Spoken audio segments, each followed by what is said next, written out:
오늘 오늘 본문은 간단한 사실이죠. 예수님께서 예루살렘에 오셔서 시장하셔서 무화과 나무에게서 열매를 찾으셨다. 그런데 열매가 없으시니 저주를 하셨다. 오늘 마태복음의 18절 말씀과 19절 말씀, 2절 말씀은 특별히 부담감이나 이상한 내용이 들어오질 않습니다. 그런데 같은 사건을 기록하고 있는 마가복음을 가보게 되면 마가복음 11장을 가보겠어요. 마가복음 11장에 가게 되면 그때에 한 가지 말이 덧붙여 있음으로 인해서 우리가 이 마태복음이나 마가복음에 있는 예수님 무화과 나무를 저주한 사건을 이해하는데 당황하게 되어집니다. 그것이 13절에 가게 되면 멀리서 잎사귀는 한 무화과 나무를 보시고 혹 그 나무에 무엇이 있을까 하여 가셨더니 가서 보신즉 그 다음에 잎사귀 위에 아무것도 없더라. 그 다음 읽어볼까요? 이는 무화과의 때가 아님이라 되어 있습니다.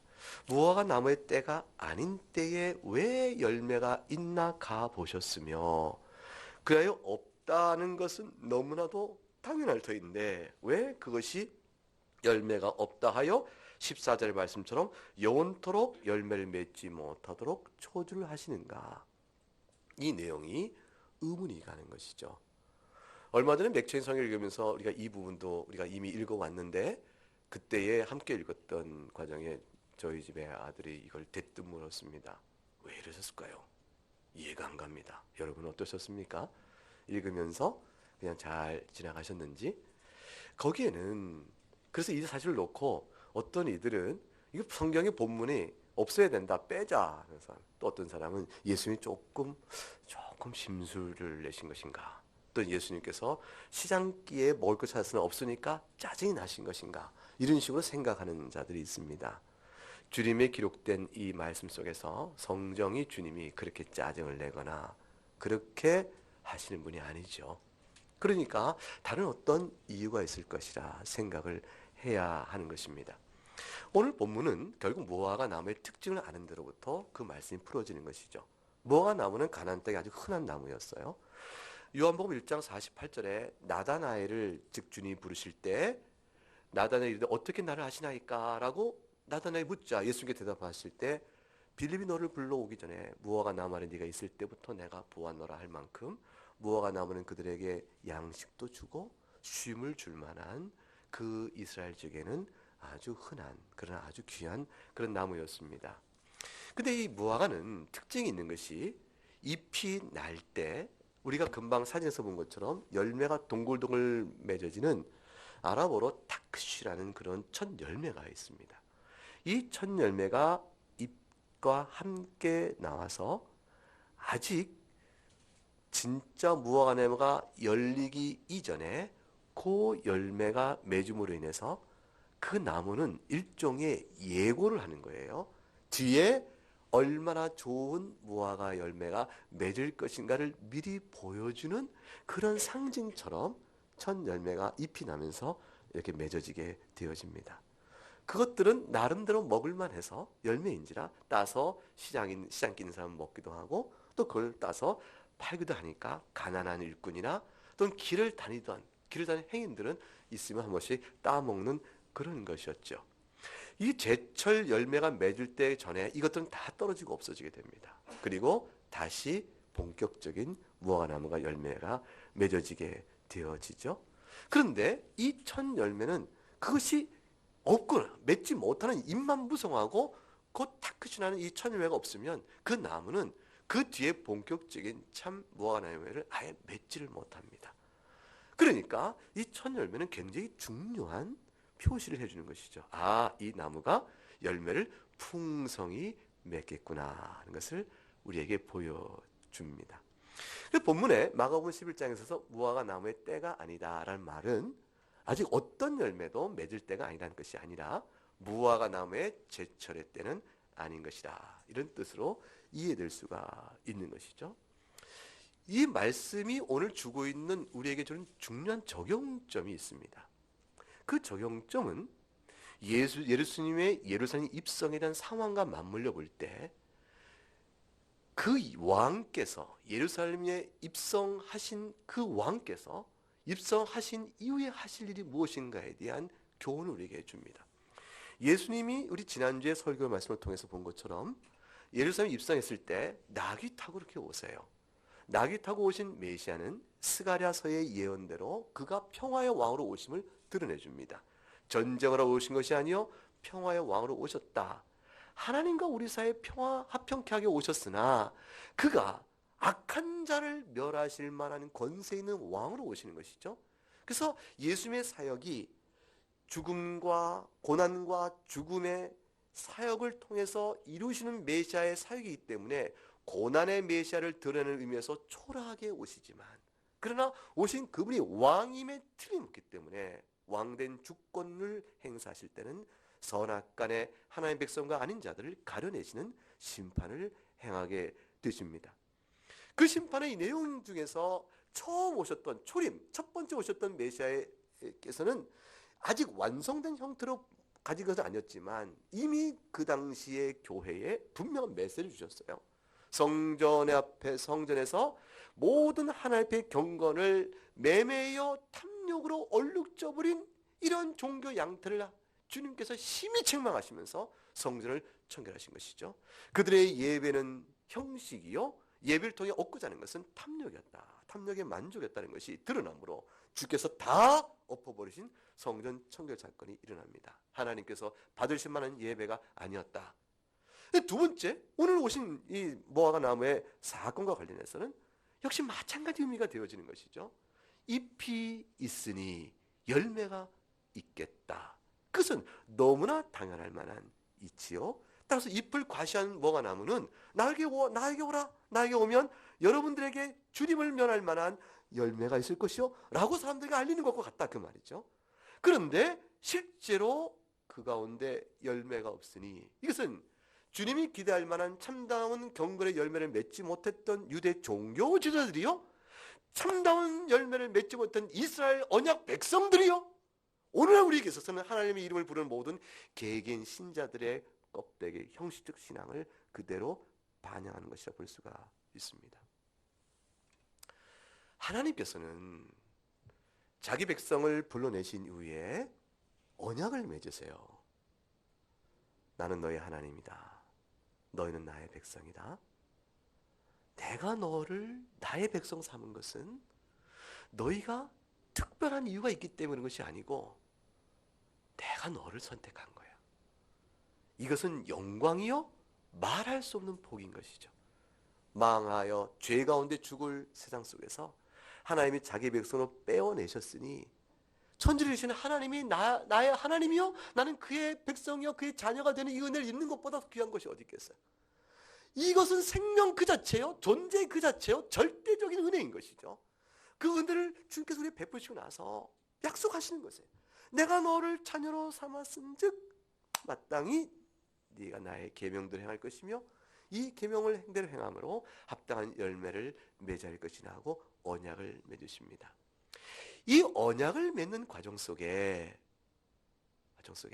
하나님은 누가 참된 신자를 다 알지만 이 언약을 맺는 과정 속에 하나님이 참된 신자로 구별되지 않은 사람들도 함께 더불어 참여하는 일이 벌어지게 됩니다. 그것이 역사 속에 일어난 일이기 때문에 그래요. 우리는 지금 우리가 하나님이 우리를 가려내듯 가려내면서 모이는 사람들이 아니거든요. 이스라엘 백성은 혈통에 따라서 하나님의 언약 백성으로서의 그 한계를 결정지음을 받았습니다. 이방인 가운데 하나님의 언약 백성 되려면 신앙을 고백하고 들어왔습니다. 그래서 유대인들은 혈통에 따라 이방인들은 신앙을 고백하고 들어온 것이고 예수님이 오신 이 지금 신약교회에서는 모두가 다 신앙 고백을 통해서 이렇게 교회를 구성하게 되어집니다.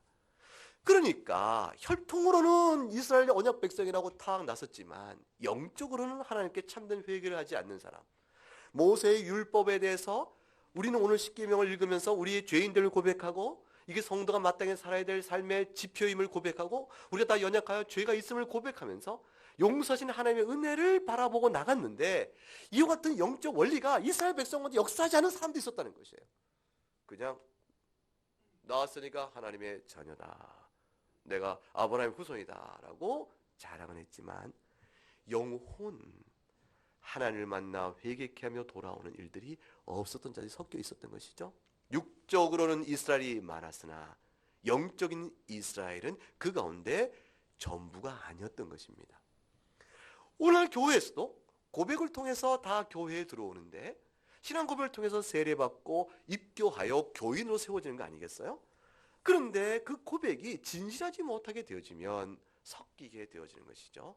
그래서 훗날에 하나님 나라 안에는 외양으로는 잎을 많이 갖고 있어도 실제로는 회개에 합당한 열매를 잘 나타내지 못하는 진실치 못한 신자가 섞여 있게 되는 것입니다. 이와 같은 일들은 하나님께서 자기 백성을 부르신 이후에 항상 있어왔던 일이요, 언제라도 있었던 일이기 때문에 주님의 성경 곳곳에서 계속 우리에게 권면하시고 경고하셨어요. 이사야 5장을 가보게 되면 성경을 열어볼까요? 구약성경 이사야서 5장을 보겠습니다. 1절부터 말씀을 보게 되면 972쪽 어간에 있습니다. 어떤 성경? 1108쪽이겠고요. 972쪽 어간에 나는 내가 사랑한 자를 위해 노래하되 내가 사랑한 자의 포도원을 노래하리라. 내가 사랑한 자에게 포도원이 있으며 심히 기름진 사내로다. 2절 읽어보세요. 땅을 파서 돌을 제하고 극상품 포도나무를 씌웠도다. 그 중에 망대를 세웠고 그 안에 술틀을 팠도다. 좋은 포도 몇 개를 발았더니 들포도를 맺었도다. 하나님께서 말씀하시기를 좋은 포도를 기대하고 포도를 만들어 포도나무를 심었는데 결과는 무엇을 맺었습니까? 들포도. 4절 읽어봅니다. 내가 내 포도원을 위하여 행한 것 외에 무엇을 더할 것이 있으랴. 내가 좋은 포도 맺기를 기다렸거늘 들포도를 맺으면 어찌 됨인고. 하나님께서 하실 만큼 했다. 4절. 내 포도를 위하여 행한 것 외에 무엇을 더할 것이 있겠는가? 없다. 할 만큼 했다. 그런데 어째요? 들포도인가? 이스라엘 백성이 받은 은혜가 실로 큰데 그 은혜를 다 흘려보낸 것입니다. 다 흘려보낸 것이에요. 마음이 강팍하여 주의 말씀이 심령 골수를 깬다라는 것처럼 영혼 깊이 다가오지 않은 것이죠. 슬픈 영화를 보고 안 우는 사람은 어찌됨이요? 슬픈데 그 사람을 툭툭 치고 당신은 안 울어요? 난 안 울어. 이렇게 슬픈데 그 왜 슬퍼? 이게 문제가 있는 거죠. 울어야죠. 슬픈 영화를 보면 울어야죠. 감성이 닿잖아요. 감성이 무뎌진 사람은 아무 효과가 없는 거죠. 하나님의 말씀에 영적 감각이 닫혀있기 때문에 앉아있으나 헛된 들음이요, 주의 교훈의 말씀이 자신을 향한 말씀인 줄 도무지 받지 않는 겁니다. 마음이 닫아져 있는 것이죠. 누가복음 13장 가보겠습니다. 오늘 본문 뒤에 누가복음 13장 6절과 9절 말씀을 보겠습니다. 한 절씩 나누어 읽어보겠습니다. 누가복음 13장 6절에서 9절 말씀. 이에 비유로 말씀하시되 한 사람이 포도원에 무화과 나무를 심은 것이 있더니 와서 그 열매를 구하였으나 얻지 못한지라. 포도원지기에 이르되 내가 3년을 와서 이 무화과 나무에서 열매를 구하되 얻지 못하니 찍어버리라. 어찌 땅만 버리게 하겠느냐. 대답하여 이르되 주인이여 금년에도 그대로 두소서. 내가 두릅하고 거름을 줄이니 이후에 만일 열매가 열면 좋거니와 그렇지 않으면 찍어버려서 하였다 하시니라. 주인은 열매를 기대하십니다. 하나님은 우리를 하나님의 자녀 삼으시고 우리에게 하나님 자녀다운 열매를 기대하세요. 이건 정말이에요.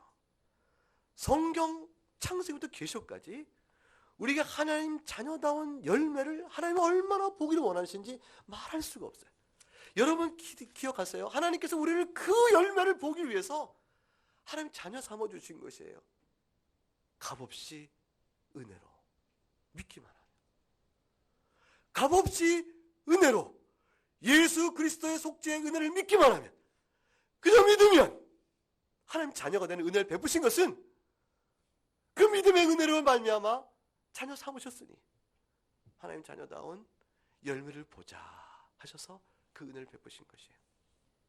근데 그 약속을 헛되이 이용하는 자 같다고 생각해 보세요.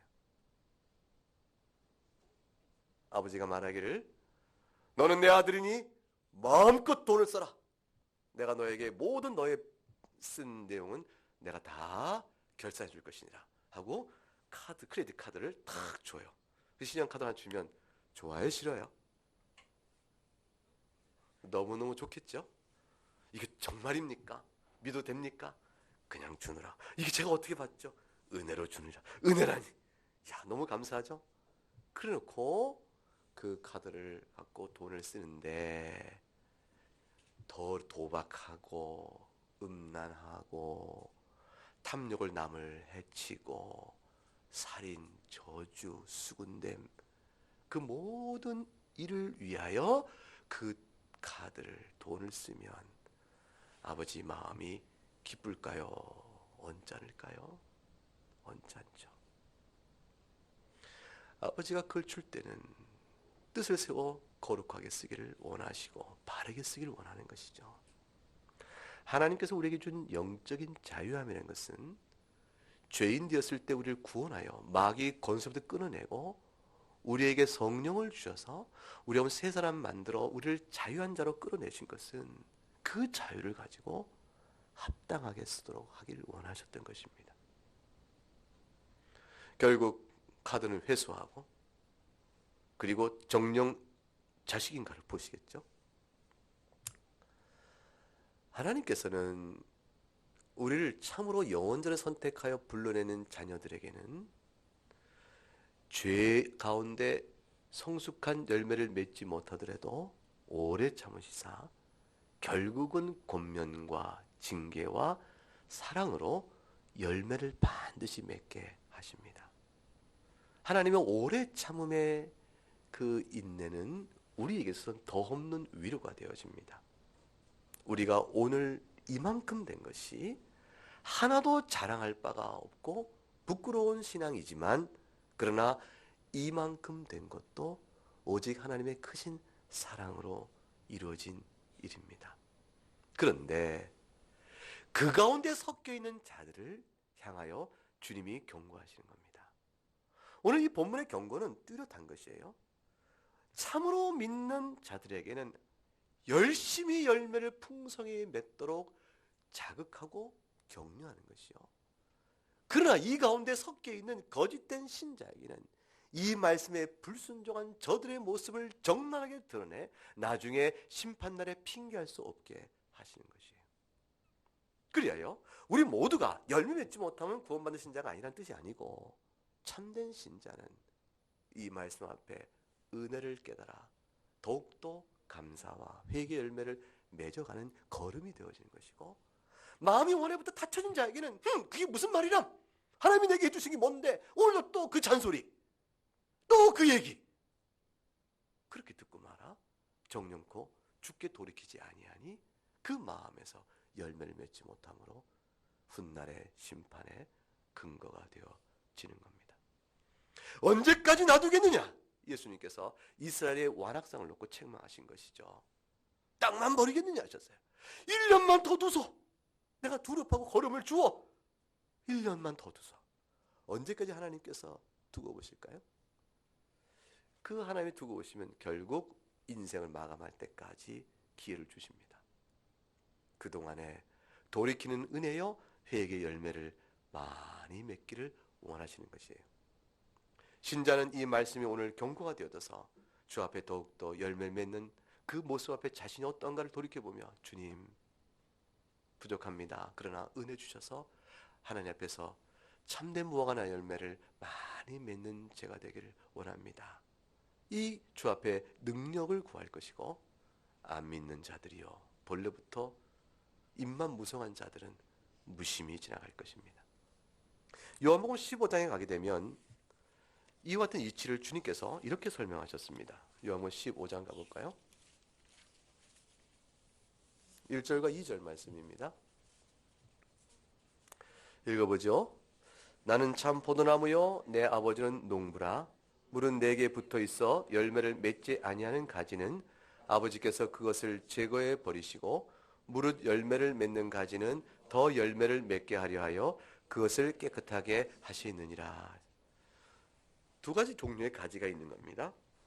예수님이 참 포도나무인데 어떤 가지는 그 나무에 탁 붙어 있어서 열매를 잘 맺는데 어떤 가지는 붙어 있는데 열매를 맺지 못해요. 여러분 생각은 어때요? 나무에 붙어 있는 가지 가운데 열매를 맺지 못하는 가지는 어떤 가지일까요? 생기가 있고 푸른잎 내고 쫙 그럴까요? 아니면 비틀어 말라 있을까요? 말라 있겠죠. 도대체 그 가지는 어찌하여 그럴까? 다른 가지는 그렇지 않은데 왜 그럴까요? 문제가 있는 것이죠. 나무에서 공급되는 수액을 그 가지가 받아들이지 않고 있는 것이죠.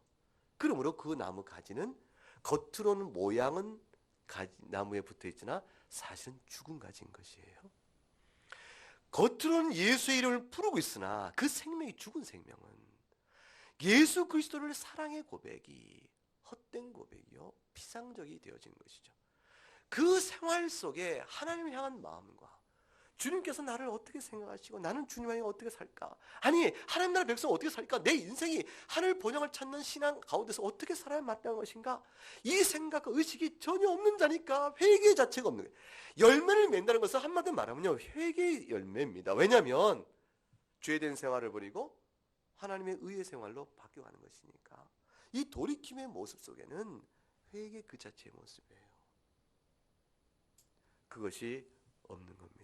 주님께서 그것을 치어내릴 것이라. 그래야 교회가 더욱더 영적으로 원활히 되어지죠. 생각해 보세요. 교회가 있는데 열매 맺지 못한 가지 붙어있으나 모양만 붙어있는 것, 영혼이 죽은 것들, 그 가지가 너무 많아 나무에. 그러면 교회 안에 있는 액을 아니 수액은 빨아들이면서 열매 맺지 않다면 더욱더 악한 것이죠. 교회의 영적 성장에 방해가 되죠. 그래서 하나님께서 교회에 주신 은혜의 방식은 세 가지가 있으니 말씀을 통해 바르게 가르칠 것이며 성례를 통해서 믿음을 더욱더 바르게 세워갈 수 있도록 적법하게 시행할 것이며 그리고 또한 교중에 악한 일을 행하는 자를 그대로 두지 말고 그들을 다스려 교중의 악을 제거하여 다른 성도들을 보호하도록 되어 있는 것입니다. 그것을 가르쳐서 칠이라 하여 말씀의 사역, 세례와 성찬을 포괄한 성례 사역, 칠의 사역 이 세 가지 방편을 통해서 주님은 교회에 주고자 하는 은혜를 주신다고 되어 있는 것입니다. 오늘 본문의 말씀은 주님께서 교회는 그렇게 되고 마지막 날 심판하실 때 가려내는 것을 알 수가 있게 됩니다. 마태복음 13장에 그 유명한 씨 뿌리는 비유가 나오지요. 한번 볼까요? 18절과 23절 말씀을 보겠습니다. 마태복음 13장 18절에서 23절 말씀. 그런즉 씨 뿌리는 비유를 들을지어다. 19절 읽어보겠습니다. 아무나 천국 말씀을 듣고 깨닫지 못할 때는 악한 자가 와서 그 마음에 뿌려진 것을 빼앗나니 이는 곧 길가에 뿌려진 자요. 20절 돌밭에 뿌려졌다는 것은 말씀을 듣고 즉시 기쁨을 받되 그 속에 뿌리가 없어 잠시 견디다가 말씀으로 말미암아 환난이나 박해가 일어날 때에는 곧 넘어지는 자요.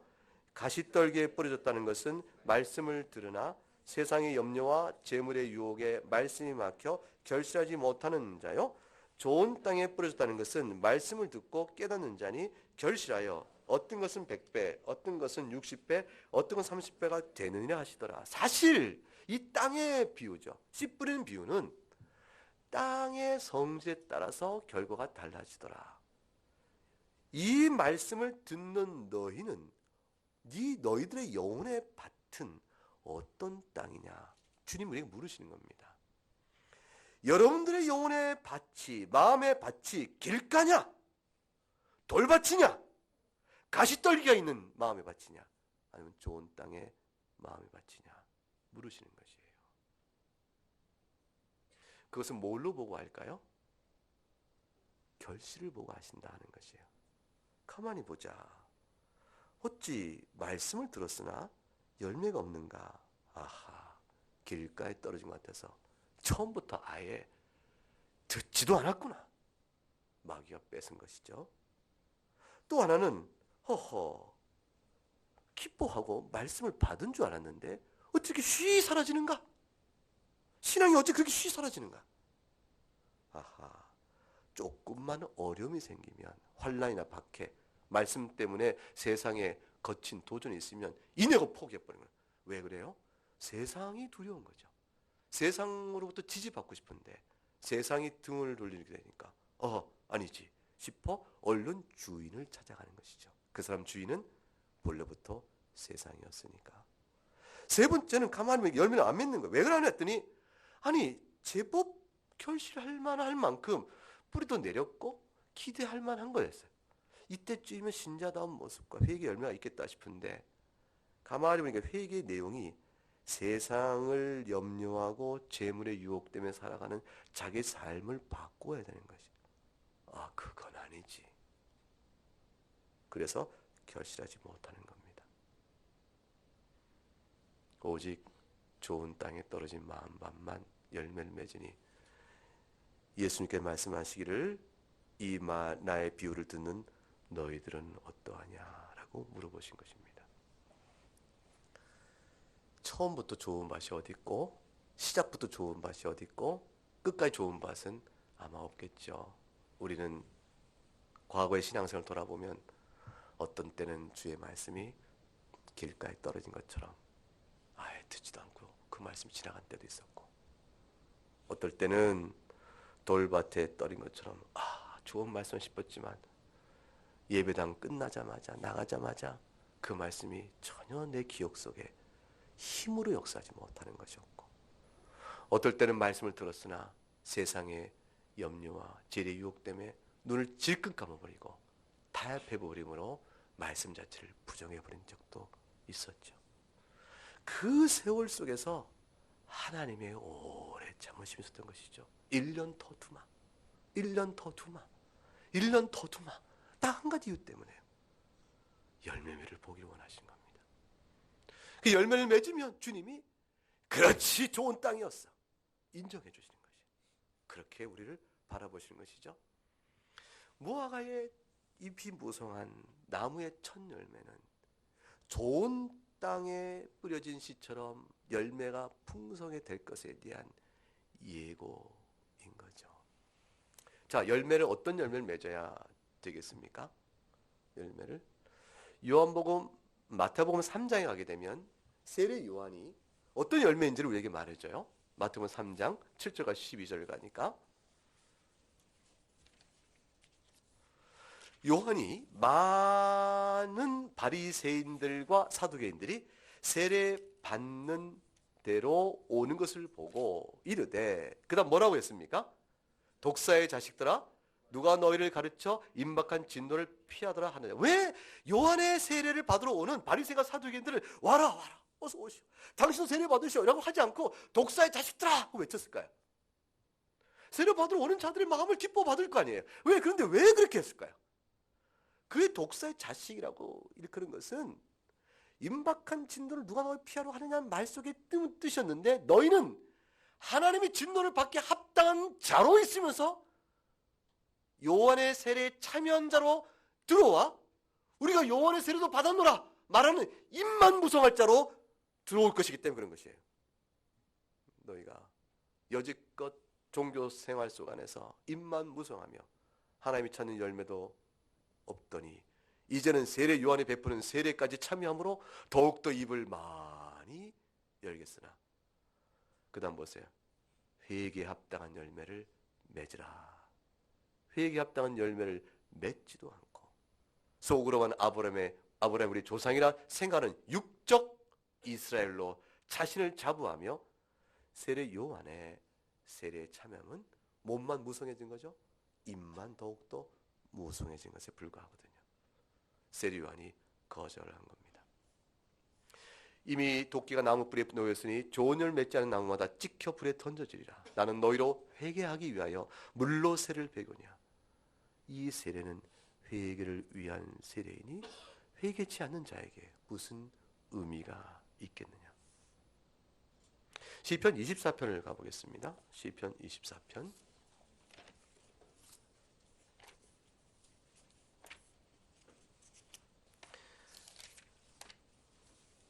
1절부터 6절까지 말씀을 교독하겠습니다.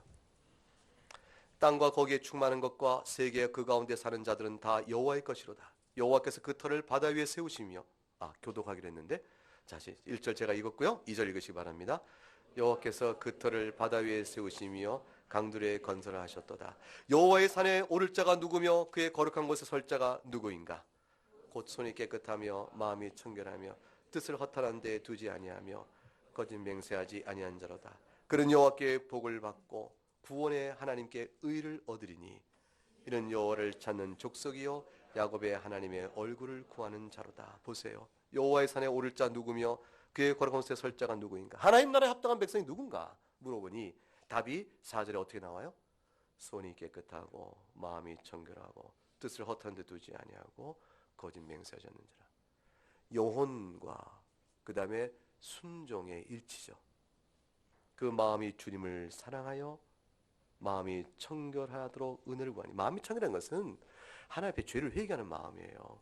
본래부터 죄 없는 사람이란 것이 아니고 회개함으로 속죄 은혜를 사모하여 그 은혜 가운데 있는 자입니다. 누가 우리의 마음을 청결케 하겠어요? 속죄 은혜요.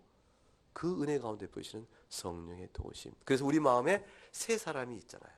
하나님을 사랑합니다. 진실한 새 사람. 그것이 은자예요. 이게 다 뭐냐면 4절은 결국 뭐냐면 증거죠. 누가 하나님의 백성인가? 라고 물었더니 이런 사람이라는 것은 뭐냐면 자격을 의미하는 것이 아니라 이런 사람들은 바로 하나님 나라의 백성의 증거를 가진 자입니다. 그 뜻이에요. 누가 우리가 손이 깨끗하고 마음이 청결한 자격을 얻어서 하나님 나라 갈 수 있겠어요? 아무도 그런 사람이 없고 이건 우리가 다 아는 바라.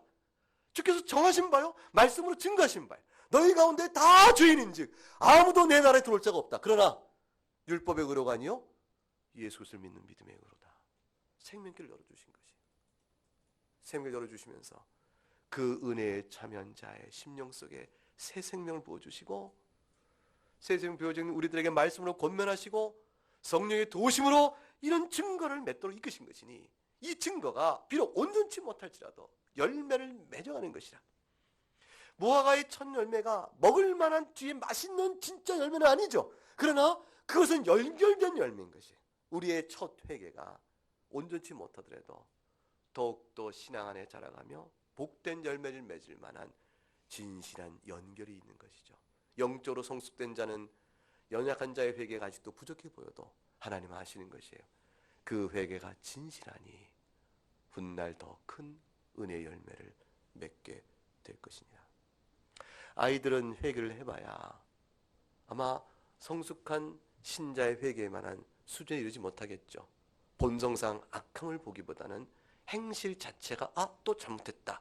거기에 거기에 멈출 것입니다. 잘못했어요, 엄마. 내가 이걸 또 했어요. 엄마가 하지 말았는데 이걸 했어요. 거기에 멈출 것이에요. 그러나 우리는 어떠해요? 또 행하고만 영혼의 부패성을 바라보며 어찌할꼬 라고 생각하며 은혜를 새롭게 더욱더 구하게 되겠죠. 악한 자여 원수를 용납하라는 말씀 앞에 어떻게 그럴 수가 있겠어요? 도무지 할 수 없는 일이죠. 그런데 그들 영혼 속의 더러움과 죄의 부패한 모습을 보면서 불쌍히 여겨야 될 또 다른 이유를 바라보니 원수도 용납할 수 있고 오래 참을 수 있는 일이 우리에게 주어지는 것이겠죠. 하나님의 은혜는 우리가 충분히 받았습니다. 이미 받은 은혜가 족하니 이제 오늘 본문의 말씀을 통해서 초점은 한 가지입니다. 왕의 귀환입니다. 예루살렘에 입성하신 주께서 그날에 오실 때에 오늘 시편 24편에서 문들아 들을지어다 영광의 왕이 들어가신다. 예루살렘의 문이 열렸고 예수님이 들어가셨습니다. 평화의 왕으로 오신 자여 낙이 타고 오신 자였으나 그가 다시 오실 그날이 되어지면 그의 날을 펼칠 때에 똑같은 일을 행하실 것인데 거짓된 예배를 폐하시고 참된 예배를 이루실 것이며 잎이 무성하나 열매 없는 자들 가려내시고 참된 주의 백성을 불러 모으신 일을 하게 될 것입니다. 이 말씀은 모든 외식하는 자의 결국이 어떤 것인가를 말씀하시는 경고요. 모든 참되게 주를 찾는 자에게 더 없는 위로가 되는 말씀입니다. 그러므로 교회 안에 있어서 섞여 있는 가라지요, 외식하는 자들로 인하여 상처를 받고 저들이 교회에 있으나 나 이 교회에 못 나가겠다, 저 교회 못 나가겠다, 교회를 떠나버리는 사람들은 현상을 바르게 보지 못하고 주의 인도를 못 보는 것이죠. 그래서 결국에는 교회를 나가지 않는 자들이 얼마나 우리나라에 많은지, 결국에는 그러다가 예수님은 좋으나 교회는 싫다 싶어 나중에는 스스로 복음에서 멀어져 버리는 일까지 생기는 어리석은 짓을 우리가 범하지 말아야 한다. 주께서 그날에 오시면 분별하시리라. 우리는 열매 없는 모양만 무성한 나무가 그 가운데 있음을 미리 마음에 예측하고 우리가 나 개인이 주 앞에서 어떤 자인가를 돌아보아 이 말씀으로 위로를 받아 풍성한 열매를 맺고자 하는 소망을 가질 것이요, 그렇지 못한 자들은 주께서 그날에 판단할 것이라. 의탁하며 담대한 마음으로 교회를 사랑하고 그리스도의 복음을 사랑하고 살아가는 믿음의 사람들이 되어야 할 것입니다. 참되게 신앙하시는 여러분들에게 이 말씀이 위로가 되고 힘이 될 수 있기를